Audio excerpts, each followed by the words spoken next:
오늘은 다윗 얘기 좀 하려고 합니다. 다윗이 골리앗 장군을 이긴 후에 어떤 어려움을 당하는지, 그리고 인생의 진정한 승리자는 어떤 사람인지 좀 나누면 좋겠습니다. 진정한 승리자는 먼저 자신을 이길 줄 아는 사람이죠.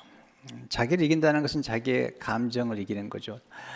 탐욕이나 또는 질투, 또 잘못된 그런 분노, 또는 복수심, 이런 부분들이 가장 우리가 이겨내야 될 우리 안의 모습이라고 보죠. 사울은 자신과의 싸움에서 실패한 사람이에요. 다윗은 승리했죠. 그리고 지속적인 승리를 한 것을 보게 됩니다.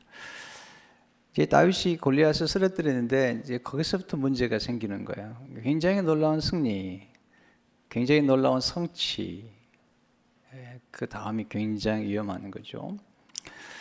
오늘 이제 그 모습이죠. 다윗이 골리앗을 쓰러뜨린 다음에 굉장히 인기가 올라갔는데 그게 문제가 된 거죠. 오늘 6절에서 9절을 보면 무리가 돌아올 때 곧 다윗이 블레셋 사람을 죽이고 돌아올 때에 여인들이 이스라엘 모든 성읍에서 나와서 노래하며 춤추며 소고와 경사를 가지고 왕 사울을 환영하는데, 근데 사울을 환영하는데 환영하는 것 같지 않아요. 여인들이 뛰놀며 노래하여 이르되 사울이 죽인 자는 천천히요 다윗은 만만히로다 한지라. 사울이 그 말에 불쾌하여 심히 노하여 이르되 다윗에게는 만만을 돌리고 내게는 천천만 돌리니 그가 더 얻을 것이 나라 말고 무엇이냐 하고 그날로 사울이 다윗을 주목하였더라. 이 주목한다는 말이 영어에 보면 질투하는 눈으로 다윗을 지켜봤다. 왜 불쾌했죠? 왜 이렇게 심히 노하는 거죠? 질투심이죠, 질투심. 그리고 두려움. 그런 인기에 집착하고 있어요. 또 혹시 권력을 상실하지 않을까 하는 두려움이죠. 그래서 하는 말이 이제 다윗이 얻을 게 무엇이냐, 나라밖에 없지 않느냐, 이렇게 생각하는 거죠. 잘못된 해석이죠, 물론. 사울은 키가 큰데요, 그 마음은 너무 작은 거예요. 그릇이 안 되는 거죠. 그릇이 안 되는 사람이 지도자가 되는 건 정말 수많은 사람들을 괴롭히는 것 같아요. 지도자는 그릇이 커야 돼요. 그래서 가슴이 넓어야 돼요. 지금 사울 왕은 다윗을 품지를 못하는 거예요. 다윗이 얼마나 훌륭합니까?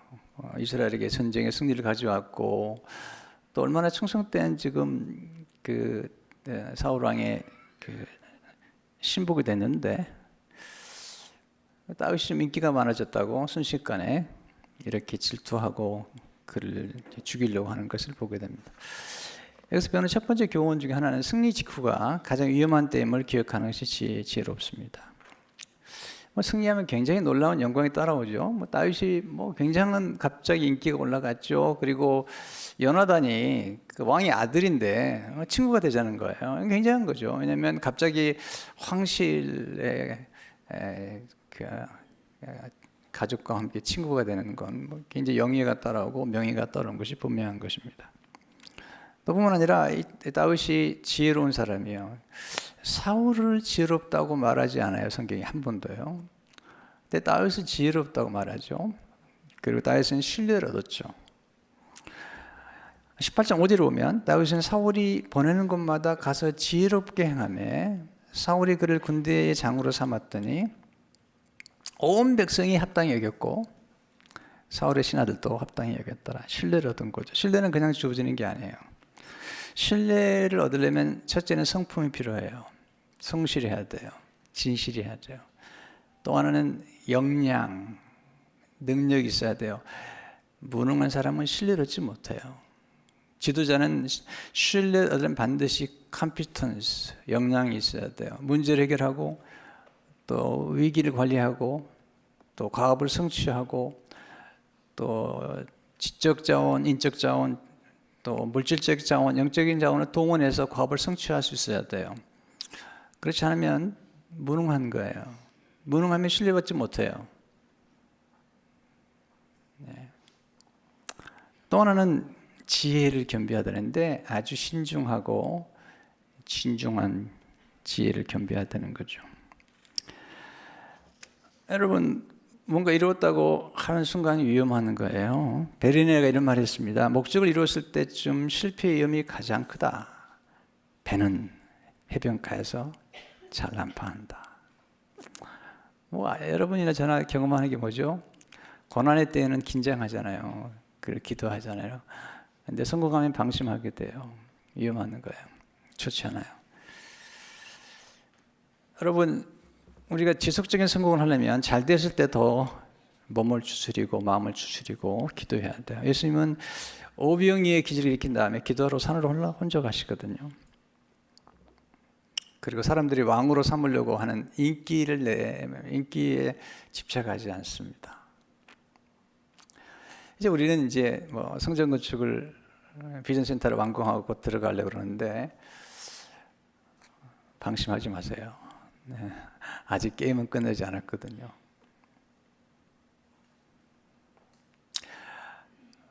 물론 감사하고 기뻐하고 또 누리짖는 것도 좋지만 우리는 다 끝난 게 아니죠. 우리 교회가 시작된 이유는 성전을 건축하기 위해서 시작한 것 아니에요.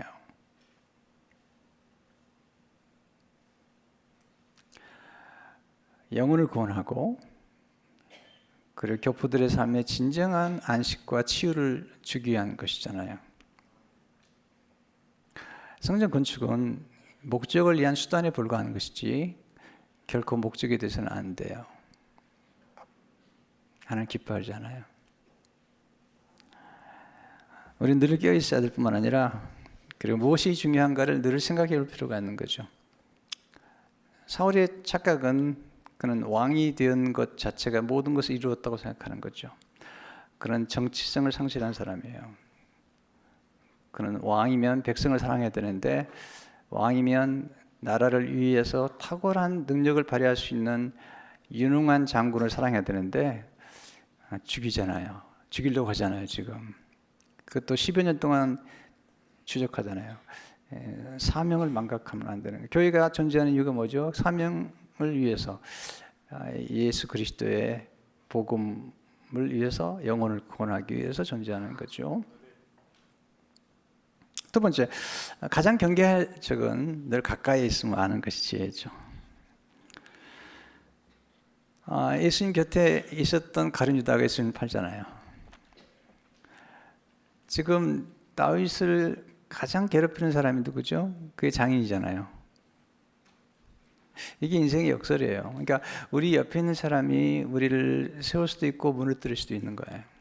이건 역사가 다 보여주고 여러분의 삶이 보여줘요. 여러분의 삶 가운데 가장 여러분의 마음을 아프게 했던 배신자가 누구죠? 가장 가까이 있는 사람이에요. 가장 여러분들이 많은 은혜를 베풀었던 사람들이 그럴 수 있는 거예요. 인생의 그 삶은 모든 게 양면을 가지고 있는데 사무라이 속담 이런 말이 있어요.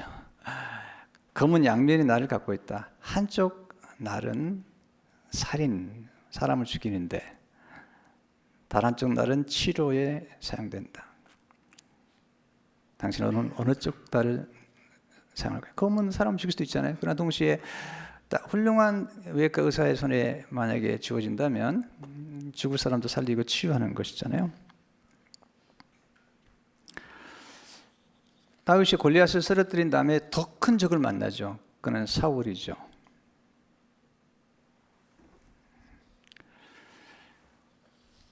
사울 왕이 이제 다윗을 죽이려고 하는데 다윗이 피해요. 아주 지혜로운 사람이죠. 10절 11절을 보게 되면 그 이튿날 하나님께서 부르신 악령이 사울에게 힘있게 내려매 그가 집 안에서 정신없이 떠들어대므로 다윗이 평일과 같이 손으로 수금을 타는데 그때 사울의 손에 창이 있는지라 그가 스스로 이르기를 내가 다윗을 벽에 박으리라 하고 사울이 그 창을 던졌으나 다윗이 그의 앞에서 2번 피하였더라. 여러분 악령이 임하는 이유를 알아야 됩니다. 언제 주로 임하냐면 악령은 질투할 때, 또 하나는 분노할 때. 화를 내지 말라는 거예요. 분노 함부로하지 말라는 거예요. 성경 보세요. 분노하다가 어떤 일이 벌어지는지. 분노하면 마귀가 틈튼다고 바울이 경고하잖아요. 의부는 괜찮지만 의부는 성령의 통제 아래서 이루어지는 거예요. 그러나 이렇게 권력에 집착하기 위해서, 그리고 자기 신앙가 잘 됐다는 것 때문에 그 견디지 못해서 이렇게 분노하는 것은 양령이 틈타는 결과를 가져오게 되는 것이죠. 그래서 굉장히 우리가 필요한 건 다윗의 지혜죠. 첫째, 그는 피해야 할 때와 사람을 분별하는 게 지혜거든요. 다윗이 사울의 창을 2번 피하고 나중에 계속 피해 다니잖아요. 이게 비겁한 게 아니에요. 지혜로운 거죠. 피할 때와 피해야 할 사람을 아는 것은 지혜롭잖아요. 러프틴 이런 말 했어요. 싸우지 않고 그 자리를 피하는 것은 그 자리에서 싸우는 것보다 더 큰 용기가 필요하다. 예수님 십자가에 지시기 전까지는요, 여러 번 피해 다니세요. 요즘 사도행전을 묵상하는데 바울이 그를 죽이려는 사람들을 피해서 도망가요. 로마에 가서 하나님의 사명을 완수하기까지 그는 여러 차례 도망 다녀요.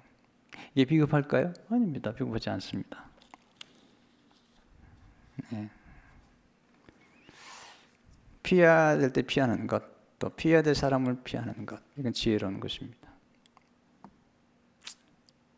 오래전인데요, 제가 아주 어려움을 겪었을 때 한 상담하시는 그 교수님께서 제가 코스타에서 이렇게 얘기를 하는 중에 저한테 그런 얘기를 하셨어요. 목사님, 피하세요. 네, 피할 사람 피하셔야 됩니다.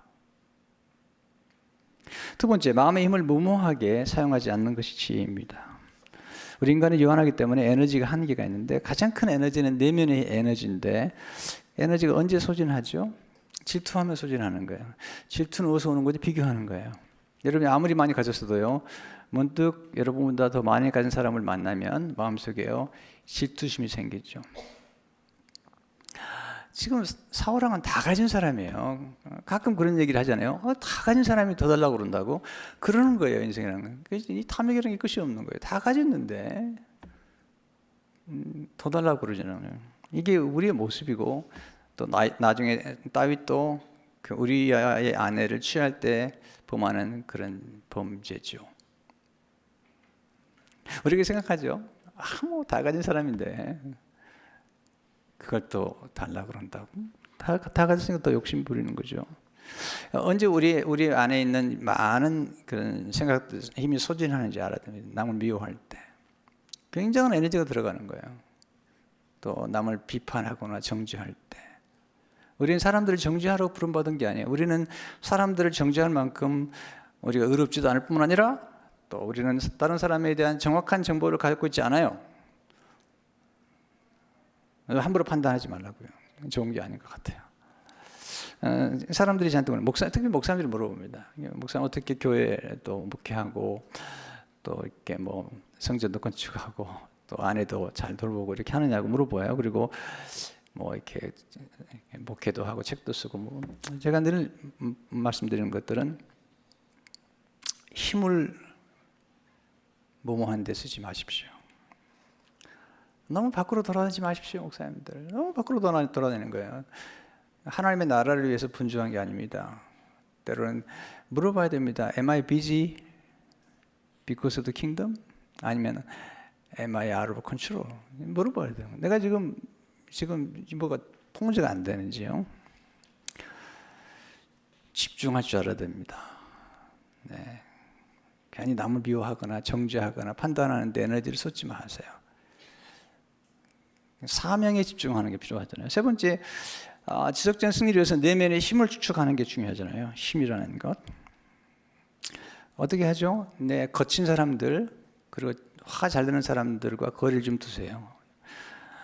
여러분, 성난소 앞에 가면 찔려 죽을 수도 있고, 그리고 어려움을 있습니다. 여러분, 화가 잔뜩 난 사람과는 거리를 두셔야 됩니다. 그럴 때는 그려주셔야 됩니다. 저도 가끔 이제 연락을 받죠. 목사님, 이건 꼭 만나야 됩니다. 목사님, 내가 지금 꼭 할 얘기 있습니다. 그러면요, 제가 오히려 얘기합니다. 한 주간만 기도해 보시면 안 되겠냐고. 여러분, 질투하면 눈이 어두워지고 분노하게 되면 분별력을 상실해 버리는 거예요. 탐욕스러우면 분별력을 상실합니다. 자기 자신에 대한 좀 진실하고 정확한 성찰이 필요한 거예요. 옛날에는 뭐 급히 만나자면 만났는데 지금은 안 그래요. 급히 만나자고 할수록 제가 시간을 둡니다. 그럼 그 다음에 한 주간 지나면요, 안 만나도 된대요.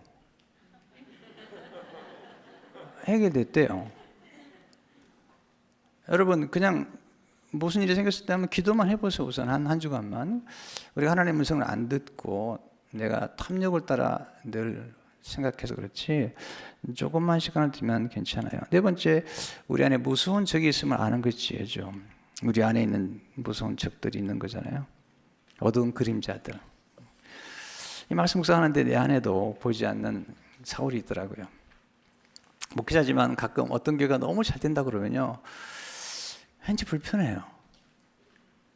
좋아해야 되는데. 네.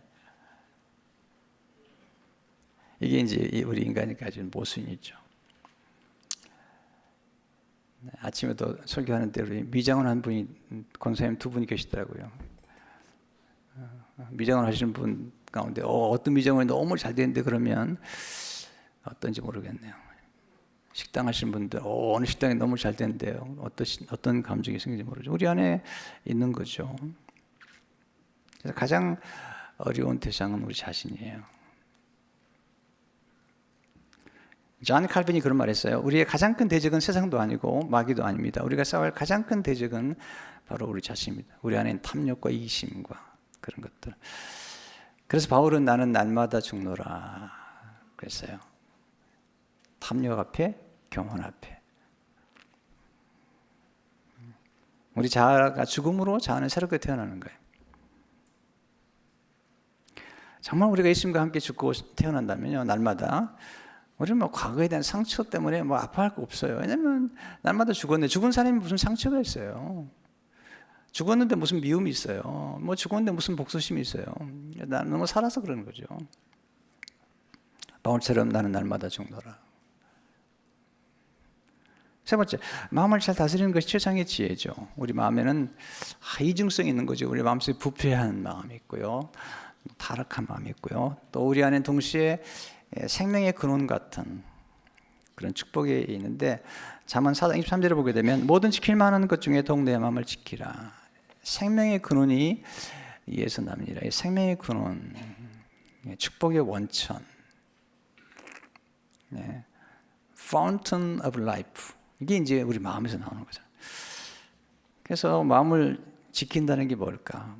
마음을 지킨다는 것은 분노를 다스리는 것을 의미하죠. 왜 분노하죠? 그 분노 배후에는 두려움이 있는 거예요. 지금 이 사울이 분노하는 것은 인기를 상실해 버린 거예요. 두렵죠. 근데 그러다 보니까 더 무서운 게 생기는데, 권력의 상실, 그가 가진 소유의 상실. 그래서 잠언 10장 30절에 보면 노하기를 더디하는 자는 용사보다 낫고 자기의 마음을 다스리는 자는 성을 빼앗는 자보다 나으니라. 마음을 지킨다는 것은 마음을 보호한다는 거예요. 여러분, 몸을 보호하는 길은 음식을 아무거나 먹지 않는 거죠. 그것처럼 마음을 보호하려면 우리가 읽는 것과 듣는 것, 우리가 접하는 사람들을 조심해야 돼요. 어떤 사람들은 이상한 말을 해요. 그래가지고 사람들을 힘들게 만들어요. 사람들이 하는 말이라고 다 들으면 안 돼요.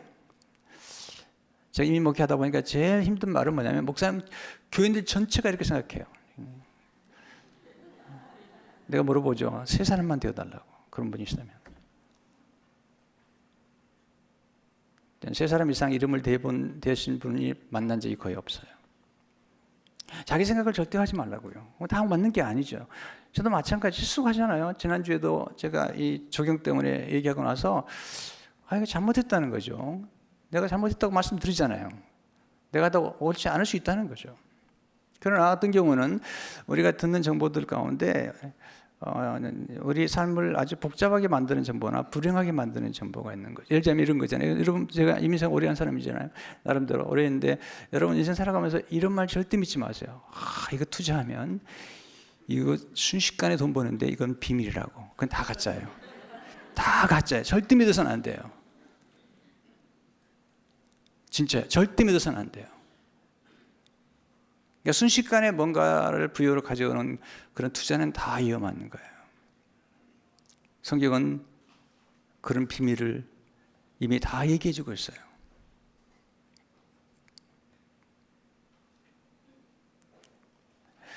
여러분, 일찍 저금하시면 돼요. 저 이번에 리고리 목사님 설교 듣다가 충격받은 게, 이분은 17살부터 노후 대책을 시작했어요. 성경 올리더라고요. 17살. 처음에 50센트를 저금했어요. 그 다음에 1불. 저도 미리 좀 알았으면 좋을 뻔했다. 그분은 10년 전에 이미 재정적인 은퇴를 했어요. 왜 이게 가능하냐면 일찍 시작했기 때문에 가능해요. 여러분, 할아버지나 할머니들 부탁드릴게요. 여러분, 손주 태어나잖아요. 일찍 조금씩이라도 한번 뭔가를 해주세요. 한 달에 10불도 좋고 50불도 좋고, 이게 쌓여가는 거예요. 태어나자마자 제일 좋은 거예요. 10살 지나면 벌써 10년이잖아요. 이게 컴파운드, 이게 복리라는 게 무서운 거거든요.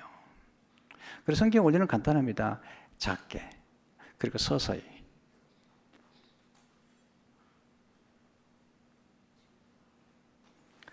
여러분, 그렇게 쏟고도 모르십니까?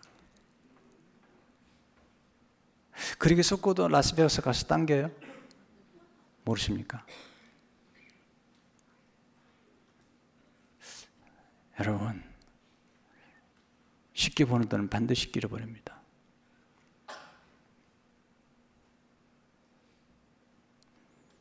저는 여러분들에게 이번에 건축관계도 얘기할 때마다 늘 조심하는 것은 뭐냐면, 내가 여러분들에게 잘못된 충동이나 감정적인 충동으로 헌금을 하게 만들진 않는지, 저는 그렇게 하고 싶지 않습니다. 절대로 그렇게 하고 싶지 않습니다. 정확하게, 분별력 있게. 그리고 여러분, 하나님들이 하나님 나라에 투자하고 우리 후대에게 투자하고, 우리가 이렇게 누리고 있다면 우리 선배들이, 우리 교포 선배들이나 신약 선배들이 이미 심은 걸 거둔다면, 지금 우리가 심는 것들은 우리 후대가 거둘 거라고 믿기 때문에 하는 거잖아요.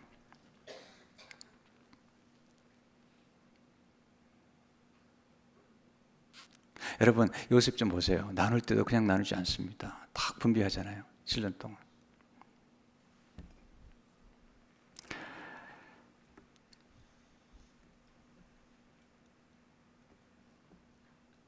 제가 기회가 되면 한번 이 재정적인 문제를 가지고도 한번 설교를 하고 싶어요. 여러분, 이게 정확하게 안 되면요, 교회 와서 생활해도 여러분 늘 불편한 거예요. 늘 이기적인 사람이 돼버리는 거예요. 교회 와서도 하나님 예수 그리스도 하나님의 주재권 안에서 생활하지 않으면 여러분들이 정말 이게 교회 생활에도 늘 불행하는 거죠. 네. 지금 돈 얘기하면 힘들어하는데요. 여러분, 이 돈이라는 것은 우리 영성과 밀접한 관계가 있는 거예요. 우리 인격과 관련이 되어 있는 거예요. 인격과. 아니라고요? 아니세요? 여러분, 돈 쓰는 거 보면 몰라요? 얼마나 쪼잔한 사람인지, 얼마나 너그러운 사람인지. 여러분, 돈 있다고 쓰는 게 아니에요. 돈에가 노예가 된 사람은 무서워서 못 써요. 돈이 그분의 미래이기 때문에. 그러나 돈을 슬레이브로 삼고 돈을 부리는 사람은, 그리고 진정한 지혜를 가진 사람들은 멀리 보기 때문에 가능한 거죠. 가끔 이런 분 만나요. 목사님, 11조하게 기도해 주세요. 여러분, 그건 기도하는 게 아니에요. 순종하는 것이지. 기도할 문제가 따로 있죠. 순종해야 되는 거예요. 그리고 성경의 원리를 몰라서 그래요. 하나님이 맞아요. 하나님의 말씀이 맞는 거예요. 여러분, 생활해 보세요. 여러분 생각이에요. 그건 틀릴 때가 많아요. 그러나 성경의 원리를 따라 살면 가장 안전하고 영원한 투자라는 거예요. 그래서 요하네스가 그런 얘기했죠. 주머니가 회개하지 않은 사람은 그는 정말로 회심한 사람이 아니다. 왜? 그게 하나님은 아직 돈이기 때문에. 미래의 안전이 돈이기 때문에 하나님이 아니고.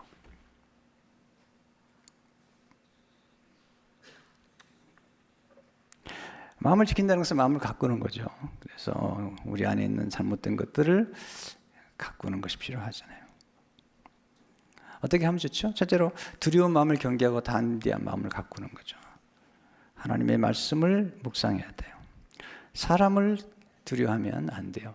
사울왕은 하나님을 경외하지 않고 사람을 두려워했어요. 우리가 하나님의 음성을 들으면 담대할 수 있어요. 그리고 하나님의 말씀의 진리를 정말 믿게 되면 우리는 담대할 수 있어요. 하나님을 경외해야만이 정말 사람을 두려워하는 걸 극복할 수 있어요. 지금 목회하면서 사람 두려워하면 목회 못해요. 하나님의 말씀을 전하는데 정직하게 전하고 싶은데 눈치 봐야 되면 어떻게 목회하겠어요? 이건 이런 거예요. 하나님 말씀을 전한다는 것은 여러분이 잘못된 속도로 가거나 어리석은 길로 갈 때 그리 가면 안 된다고 얘기하는 거예요.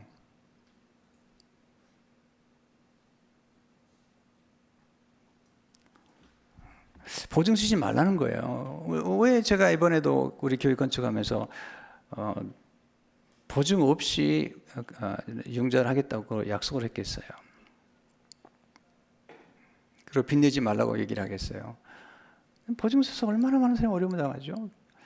교회도 마찬가지잖아요. 뭐 수많은 교회들이 뭐 신자들 집 담보해가지고 헌금해가지고 얼마나 교회가 어려워질지 모르잖아요. 그러지 말라는 거예요. 네. 그런데 하나님께서 은혜 주셔가지고 그 덕분에 좋은 은행을 만나고, 물론 우리 장로님 소개해 주셨지만 만나고, 또 은행 이자도 아주 가장 지금으로 3.55니까요. 너무 감사한 일이죠. 노 게런터스.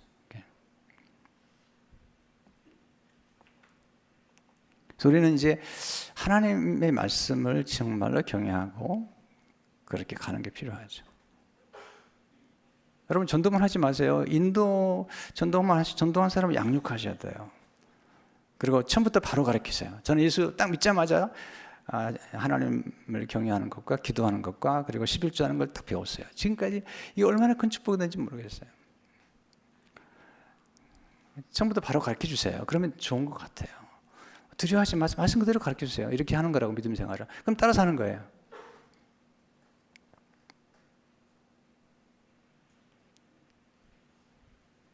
왜 하나님 말씀을 믿는데 우리가 담대하지 못하냐면 말씀에 대한 확신과 그리고 경외심이 없어서 그러는 거죠.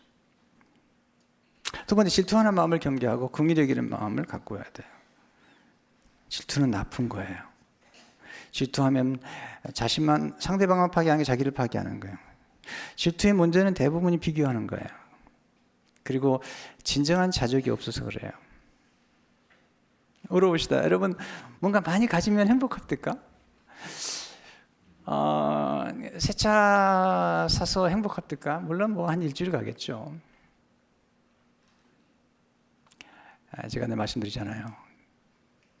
지금 우리 교회가 행복하지 않다면 교회 건축하고 나서 행복할까요?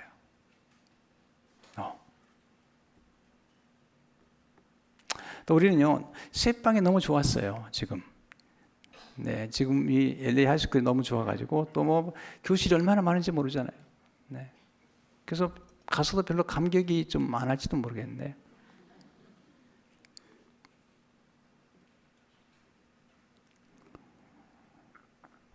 질투를 극복하는 길은요, 사람이 커져야 돼요. 남이 잘 되는 걸 좋아하고, 그리고 관용스럽고, 특별히 사람들을 만날 때마다 긍휼히 여기셔야 돼요. 네, 지금 사실 사울 왕이 다윗을 긍휼히 여겨야 되잖아요. 다윗이 가진 게 뭐가 있어요? 목동에다가 아버지가 무시한 아들, 그리고 형제들도 무시하는 아들, 이런 아들이잖아요.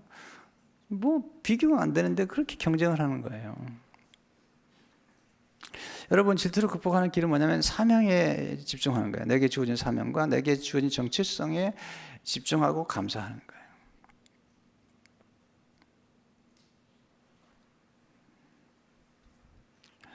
여러분, 질투하면 눈이 어두워집니다. 그리고 인기에 집중하거나 또는 평판에 집중하면 안 돼요. 여러분, 진정하게 우리가 관심을 가져야 할 것은 인격이에요.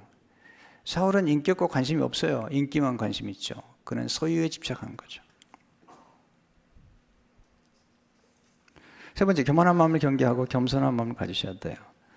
잠언 16절 들으면 교만은 패망의 선봉이요, 거만한 마음은 넘어짐의 앞잡으니라. 교만한 마음을 경계하는 까닭은 교만한 마음이 우리를 방심하게 만들기 때문에. 또 하나 가장 나쁜 것만 하면 교만하면 배우질 않아요. 배우셔야 돼요. 어제도 우리 집사 한 분이 칠순 잔치와 함께 시집 출판 예배를 드렸는데, 집사님이 원래 시를 많이 썼던 분은 아니고 직장에서 했던 분인데 어느 날 시를 배우게 되면서 시를 썼는데 너무너무 놀라워요. 제가 봐도 정말로 감동적이죠. 근데 어제 그 집사님의 그 시집을 이렇게 칭찬해 주시는 그 작가 한 분이 오셔가지고 하시는 말씀이 계속 배운다는 거예요. 여러분, 배워야지 생각이 유연해집니다. 여러분, 나이가 드시면 훌륭해집니까? 여러분, 그렇지 않아요. 그냥 고집스러워지는 거죠. 여러분, 유연해지려면 계속 배우셔야 됩니다. 생각이 유연해야 됩니다. 지금 세상이 어떻게 바뀌고 있는데요. 요즘 어린아이들 보세요. 태어난 어린아이들 태어나자마자 지금 이 스마트폰 보고 있어요.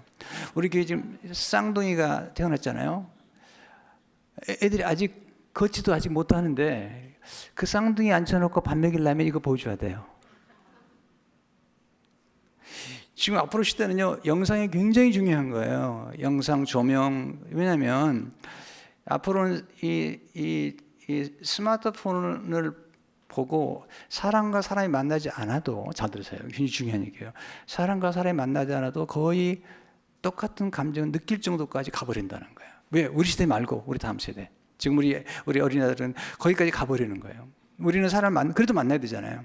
그래서 저는 가끔 이제 제가 좀 힘들어서 영상을 하면 또 교인들이 힘들어하는데, 미국 사람들이나 젊은 세대는요 다 받아들여요. 왜냐하면 익숙해 있기 때문에 그러는 거죠. 변화할 때 변화 추구하지 않으면 여러분 생존하기 어렵습니다. 지금 누가 타이프라이터를 씁니까? 누가 지금 옛날에 은행 다니면서 펀치하나요? 누가 지금 비디오 가게 열었나요? 없어요. 없는 거예요. 겸손해야 돼요. 겸손하기 어렵죠. 자기를 정말로 성찰한다는 게 어려운 거예요. 특별히 자기가 정말 얼마나 부족한지도 인지가 뿐만 아니라 자기가 얼마나 잘하고 있는지, 가지고 있는 것도 정확하게 분별할 필요가 있다고 보는 거죠. 네 번째, 집착함을 버리고 초연한 마음을 갖는 게 필요하죠. 사울은 집착해요. 인기에 집착하고 권력에 집착하고 소유에 집착해요. 근데 다윗은 초연해요. 왜냐하면 사명을 따라 살기 때문에 초연해요. 사명을 따라 살기 때문에. 우리에게 주어진 사명에 따라 살게 되면 우리는 얼마든지 초연한 삶을 살 수가 있는 거잖아요. 그래서 우리는 항상 정체성을 알아야 됩니다. 내가 어떤 사람인지, 내가 무엇을 위한 사람인지. 다윗도 완벽하지 않았지만 다윗은 늘 고요한 마음을 유지했다는 거죠. 너무 바쁜 건 좋지 않아요. 네, 사람들이 저를 만나면 입에 붙은 얘기 먼저 해서, 목사님 얼마나 바쁘세요? 좀 바쁘지 않습니다. 제가 일주일에 설교 준비하는데 20시간, 30시간 또 시간을 집중하고, 또 한 달에 2번씩 작은 교 목사님들을 만나서 멘토링 해드리고, 그 시간이요, 이게 엄청난 시간입니다.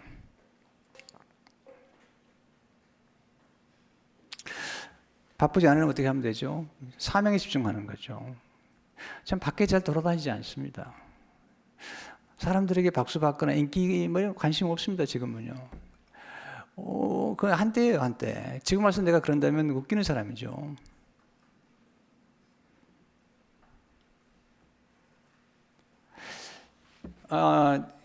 초연한다는 게 중요하냐면요, 가끔 시간을 내서 가끔 매일 봐야 됩니다. 매일 30분도 좋아요. 앉아서 묵상하세요. 하나님 말씀 앞에서 묵상하면서 여러분 생각이 어디로 흘러가는지 또 마음이 어디로 흘러가는지, 내가 왜 화가 났는지, 내가 왜 섭섭한지, 내가 주님을 위해서 섭섭한지, 내가 왜 억울한지. 우리 어른들 많이 계신데요, 이부 예배 때는요. 나이가 드셨다고 생각하십니까? 아니면 아직도 이빨 청춘이십니까? 여러분 마음은요, 이빨 청춘인 거예요. 요즘 장례 보세요. 다 90세 넘어가잖아요. 지금 70이신 어른들 앞으로 20년 더 살아야 됩니다. 아니 30년 더 살아야 돼요.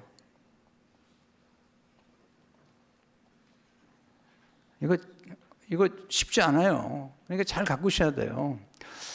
건강도 좀 주의하셔야 돼요. 왜 우리 건강해야 되느냐?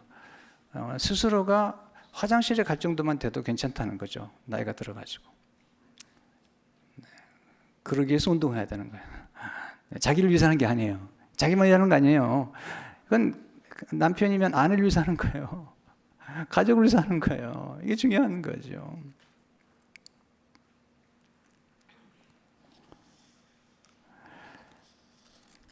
한 번 이기고 말려면 모르겠는데요. 계속 한 사람들은 뭐 그럴 필요 없어요. 우리 집사님은 이제 이번에 시집 출간하셨는데 또 출판 기념회도 이제 기념으로 하셨는데 저는 출판 기념회를 한 번도 한 적이 없어요. 한 번 좀 해주세요, 여러분. 네, 너무 심하지 않으세요, 여러분? 그래도 내가 좀 말이 이상하다. 괜히 시작했는데 말 오해 안 하느냐? 한 권 출판하고 끝낼 게 아니기 때문에 이건 제 삶이에요, 삶이. 평생 동안 하는 거예요, 그냥. 이것은 계속 하는 거예요. 복음을 전하는 것과 제가 지금 글을 쓰는 것들은 이건 평생 하는 거지 무슨 기념할 게 아니에요, 이것은. 그러나 이제 가끔 한 번씩 하시는 분들은 이제 출판 기념회도 해드려야 되지만 그럴 필요가 없는 거예요. 여러분 예수님의 마음을 품어야지 영원한 승리자가 됩니다. 빌립보 5절에 보면 너희 안에 이 마음을 품으라 곧 그리스도 예수의 마음이니. 여러분 마음을 좀 고요하게 가꾸셔야 됩니다. 혹시 여러분 짜증납니까? 움직이지 마세요. 짜증날 때 뭔가를 결정하면 반드시 실패합니다. 화가 나 있습니까? 조용히 기다리세요. 혹시 이혼하셨습니까? 2년은 기다리셔야 됩니다. 왜냐하면 이건 뭐냐면 지금 에머전시 들어가서 나온 거예요. 감정적으로 굉장히 힘든 거예요. 남과 헤어진다는 거 너무 힘든 거예요. 그런데 그냥 뭐 3개월 만에 다시 시작하잖아요. 거의 실패합니다. 사업 실패하셨습니까? 조금 시간을 가지세요. 조금 시간을 가지세요. 그래야 되는 거죠. 왜냐면 그래야지 조금 회복이 되고 좀 그래도 수술한 다음에 회복이 필요하잖아요. 제 아내도 보니까 수술한 후에 굉장히 시간이 필요해요. 회복하는데.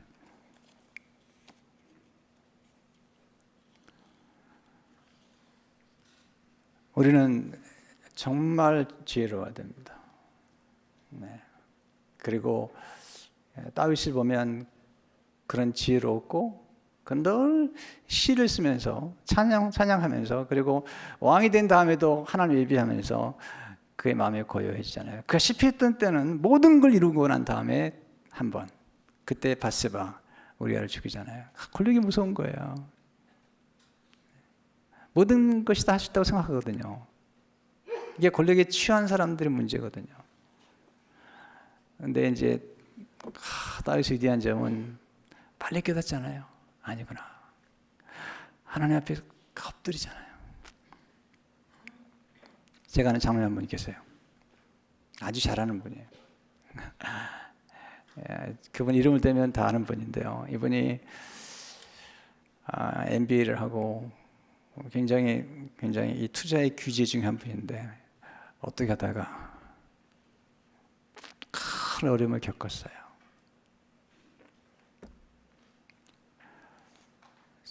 순식간에 수많은 돈을 잃어버렸어요. 순식간에 잃어버렸어요. 거기서 거꾸로졌어요. 하나님이 하시는구나. 근데 놀라운 건 이분이요. 거기서 겸손하게 하나님께 엎드려진 다음에 그 삶이 완전히 바뀌었어요. 그때부터 성경을 읽고 그리고 파운데이션을 만들어 가지고 남을 돕기 시작하고, 그러면서 하나님이 다시 일어나게 만들어 가지고 지금 놀라운 일들이 이루어지고 있어요. 몇 달 전에 만나서 교제하는 중에 그 얘기 하더군요. 근데 그분 참 훌륭한 거죠. 왜냐면 실패하고 알았으니까. 자기 힘으로 한 줄 알았더니 아니라는 거죠. 성도 여러분, 전 여러분이 정말 잘 되기를 원해요. 그리고 진짜 행복하기를 원해요. 그리고 한 번의 승리로 끝나는 게 아니라 지속적인 승리, 영원한 승리자가 되기 원합니다. 오늘 말씀 듣고 예수님과 함께 영원한 승리자의 길에 가시기를 축원합니다. 주님 감사합니다. 오늘 주신 말씀을 가슴에 새기게 하시며 하나님 기쁘신 뜻을 쫓아갈 수 있도록 축복해 주시기를 원합니다. 하나님, 우리는 어리석어서 우리 마음을 잘 관리하지 못할 때가 많은데 예수님의 마음을 품고 성령님의 도우심을 따라 하나님 인기나 권력이나 소유에 집착하는 것이 아니라 사명에 집중하는 우리 인생이 되도록 축복해 주옵소서. 예수님 이름으로 기도합니다.